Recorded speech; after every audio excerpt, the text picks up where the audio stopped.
Good morning, students. How are you all? I hope you are the best. Well, we will today learn a lesson of 9th standard, which is life processes in living organism of subject science. Okay. Sometimes we bite our own finger while eating, and sometimes our throat gets choked while eating in hurry. To learn how organ and organ system perform their function properly, today we will learn coordination. Various organ systems perform their respective function in multicellular organisms. And because of coordination of different organ systems and organs, as you can see in the figure, coordination is possible. That is, and with respect to stimuli in the surrounding, their life goes on smoothly. On the basis of this, we can say that systematic regulation of different processes can be called control, and bringing different processes in proper sequence can be called coordination. This is the definition of coordination. You can write in the examination also. Further part is, if any of the activities in the body, as examples are given in the figures, some are reading textbooks, some are eating, etc. If these activities are to be completed successfully, proper coordination between different systems and organs participating in the different steps of activities is necessary. If because of lack of coordination or some other factor there is confusion at any step, the activity may not get completed. There should not be any randomness at any of those steps.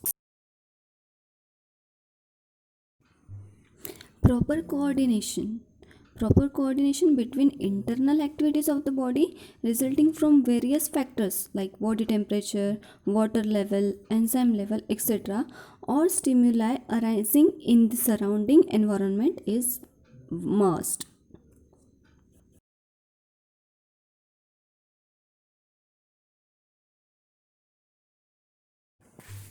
Definition of homeostasis: the proper coordination between various systems of an organism helps to maintain a state of equilibrium called homeostasis, which is necessary for optimal efficiency of the body.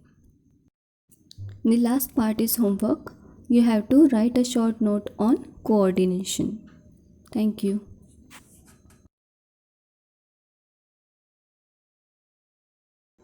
We play and we dance, we write, we perform so many physical activities. And we are having different organs like hands and legs to make movements, to lift the things, to hold the things, to do different activities, to move from one place to another place. So here, whatever the movements we perform, whatever the activities we perform, you open the door knob by holding the knob of the door, you will hold it and you will open it. You will sharpen a pencil and you will paint something by holding a brush, and you will draw some sketch using a pencil. So, and you eat some food using a fork or a spoon. So you perform, you show various kinds of movements. But all these movements are not just simple movements. It is not just a movement of a branch of a tree because of wind. These are not such movements. So these are the very complex movements. And these movements, they include three basic functions such as movement,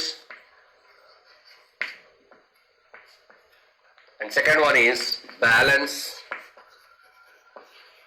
and third one is coordination.